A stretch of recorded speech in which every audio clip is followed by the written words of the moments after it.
দেশে আইনের শাসন প্রতিষ্ঠা হবে।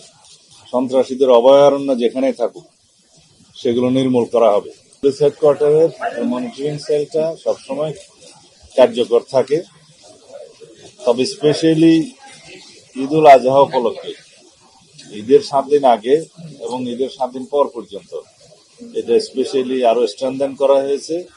সেই হিসেবে লোকবল দেওয়া হয়েছে এবং মহাসড়কগুলো সার্বক্ষণিক মনিটরিং এর আওতায় আনা হয়েছে। তার সাথে পশুর হাটগুলো সমস্ত জায়গায়, আর যে সমস্ত জায়গায় এক্সপ্রেসওয়ে আছে, যমুনা ব্রিজ থেকে শুরু করে পদ্মা ব্রিজ, সব জায়গায় আমরা একটু বিশেষ যত্ন নিয়েছি।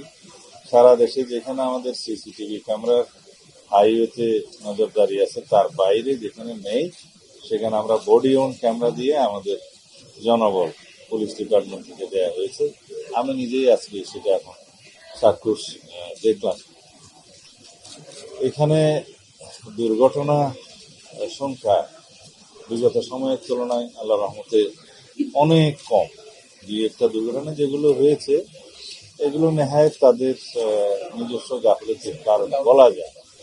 যেমন গতকালকে একটা দুর্ঘটনা হয়েছে, লোহার রড বহনকারী একটা ট্রাকে নওগাঁর কিছু লোক এখানে হয়তো তারা ভাড়া সেভ করার জন্য ওই ছাদে উঠছে বা রডের উপরে উঠে যাত্রা করেছিল। সেই ট্রাকটা দুর্ঘটনায় পতিত হয়েছে। সম্ভবত ভারসাম্য নিয়ন্ত্রণ হয়তো ফেল করেছে, ভারসাম্য রাখতে পারেনি। সেই হিসাবে তাদের অন দি স্পট তাদের অনেকেই মৃত্যু হয়েছে। তাদের 15 জন মনে হয়, আর 5-6 জন আহত হয়েছে। এটা অনেক দুঃখজনক ঘটনা। যদি যাত্রীরা নিজেরা সচেতন থাকে তাহলে এই দুর্ঘটনা এড়ানো সম্ভব। যাই হোক, আমরা সারা দেশে পশুর হাটে যাতে জাল নোটের ব্যবহার না হয় সেজন্য সচেতন আছি। জাল নোট শনাক্তকারী অনেকগুলো মেশিন সেখানে আমাদের পক্ষ থেকে দেওয়া হয়েছে, আর ব্যাংকের তরফ থেকে দেওয়া হয়েছে। সে বাংলাদেশ ব্যাংক ব্যবস্থা করেছে, বিভিন্ন ব্যাংকের শাখা সমূহ সেখানে তৎপর আছে। এছাড়া যাতে শৃঙ্খলা থাকে, অনুমোদিত পশুর হাটগুলোর বাইরে যাতে কোনো হাট না বসতে পারে সেজন্য আমরা খুবই কঠোর ব্যবস্থা নিচ্ছি। গতকালকে একটা নজরে আসার সাথে সাথে সেটা আমরা বন্ধ করার ব্যবস্থা নিয়েছি। এটা সম্ভবত মিরপুরে মেট্রো রেলের কোনো লাইনের নিচে হয়তো কেউ এরকম নিচে চেয়েছিল সুযোগ, সেটা সাথে সাথে বন্ধ করে দেওয়া। আমরা আশা করি আপনারাও যদি সেরকম কোনো কোথাও অনিয়ম দেখতে পান আমাদের নজরে, তাহলে আমরা সুষ্ঠুভাবে সবকিছু সম্পন্ন করতে পারবো। ঈদ পরবর্তী সময়ে 24 ঘন্টার ভিতরে যাতে বর্জ্য সরানো যায় সেজন্য আমরা ব্যবস্থা নিয়েছি। সিটি কর্পোরেশনগুলো, জেলা প্রশাসন এবং অন্যান্য জায়গায় পৌরসভা সবাই ব্যবস্থা নিয়েছে এবং স্যানিটারি ব্যবস্থা যাতে সুচারুরূপে সম্পন্ন হয় সেজন্য বিশেষ ব্যবস্থা নেওয়া হয়েছে এবার। তবে 24 ঘন্টার পরেও যেহেতু কোরবানিদের বিধান থাকে দ্বিতীয় দিনেও তৃতীয় দিনেও, তখনও তারা এই ব্যাপারে তাদের উদ্যোগটা জারি রাখবে।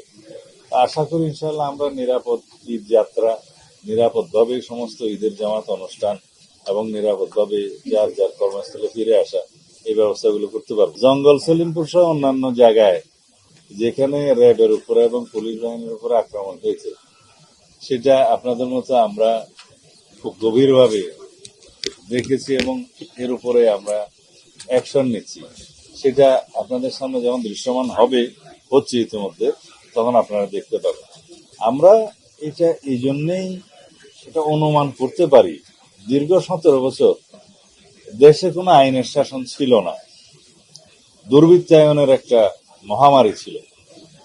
তারা মনে করেছে জঙ্গল সলিমপুর আমরা যেভাবে একটা রাষ্ট্রের ভিতরে রাষ্ট্র হতে দেখেছি, সেটাকে যখন আমরা আইন শৃঙ্খলা রক্ষাকারী বাহিনীর নিয়ন্ত্রণে আনতে পারলাম, ওখানে একটা যৌথ অভিযান চলেছে, অনেক অস্ত্র উদ্ধার হয়েছে, অনেক দাগি আসামি গ্রেফতার হয়েছে। সেখানে আমরা যখন ঘোষণা করেছি যে পুলিশ একাডেমি করা হবে, র্যাবের জন্য একাডেমি করা হবে এবং আমাদের পুলিশ বাহিনীর ক্রীড়া কমপ্লেক্স অন্যান্য বাহিনীর বিজিবির এবং এপিবিএন এর পারতপক্ষে আমরা আরো অনেক যেহেতু আমাদের সংস্থা অনেক আছে, তাদের সবাইকে ওখানে অ্যাকোমোডেট করব। ওইখানে চট্টগ্রাম জেলা মানে কারাগার স্থানান্তর হওয়ার কথা আগে থেকে। এই জায়গাটা একটা প্রশাসনিক এবং বিভিন্ন নিরাপত্তা বাহিনীর, শৃঙ্খলা বাহিনীর একটা হাব, ট্রেনিং সেন্টার হয়ে উঠবে। সেই জায়গাটায় যাতে সন্ত্রাসীরা তাদের তাদের যে আড্ডা ছিল সেটা আবার পুনরায় রাখতে পারে, সেজন্য তাদের চেষ্টা আছে। তবে তারা যে উদ্যত্ত আচরণ করেছে, যে দুঃসাহস দেখিয়েছে, সেটা আমরা খুব কঠোরভাবে নিয়ন্ত্রণ করব আগামী দিনে। আমি এখনই পরিকল্পনা ফাঁস করতে চাই না।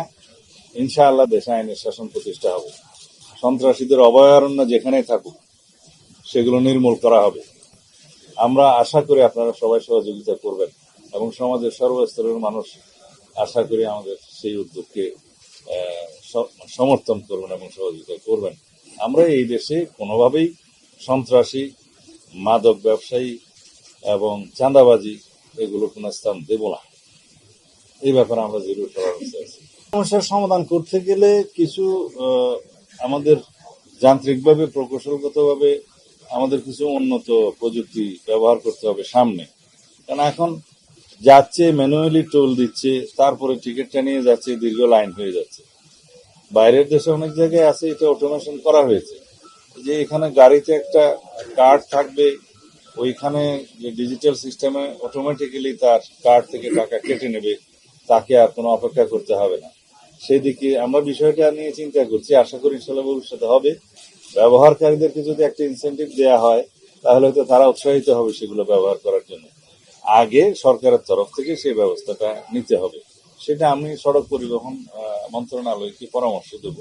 আজকে আমি বিষয়টা খুব গভীরভাবে চিন্তা করেছি, আমাদের পুলিশ বাহিনীর পক্ষ থেকেও সেটা বলা হয়েছে, যদি অটোমেশন হয় তাহলে টুল প্লাজায় আর দীর্ঘ লাইন হবে না। সমস্যা হয় তখন ফ্ল্যাগ মিটিং এর মাধ্যমে সেটা আলাপ আলোচনার মাধ্যমে উভয় পক্ষে সমাধান করা হয়। এমন কোনো বিষয় আমরা লক্ষ্য করি নাই যেটা আলাপ আলোচনার মাধ্যমে এখন সমাধান হচ্ছে না।